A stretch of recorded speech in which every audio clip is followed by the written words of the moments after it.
一場腰痛嘅啟示。學踩單車背後藏住嘅愛同感恩。星期日帶個女去學踩單車，見到佢係咁跌跌碰碰都唔放棄，我心真係好感動，忍唔住扶住佢個單車座幫佢平衡。點知我耷低頭扶住佢嘅時候，唔覺意就扭親條腰。嗰種痛係由腰椎深處傳出嚟，痛到入心。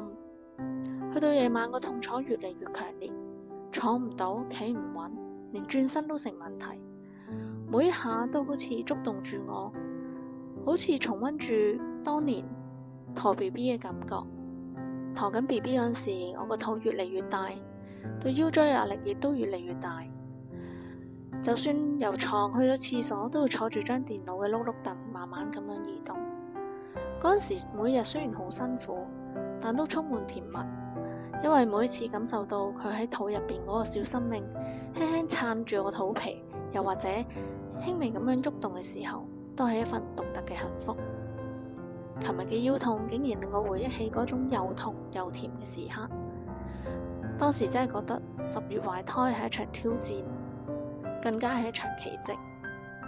最感動嘅係，琴日當我整親之後，老公同個女輪流照顧我。個女細細個，但係都好細心幫我斟茶遞水，幫我遞藥貼，老公仲幫我按摩，安慰我。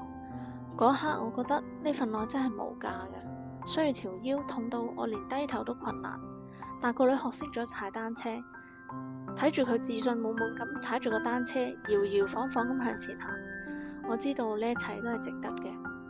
呢次意外俾咗我好大嘅啟發，痛楚可能係宇宙俾我嘅提醒，提醒我去珍惜當下，去感恩嗰啲平時容易被忽略嘅愛同關懷。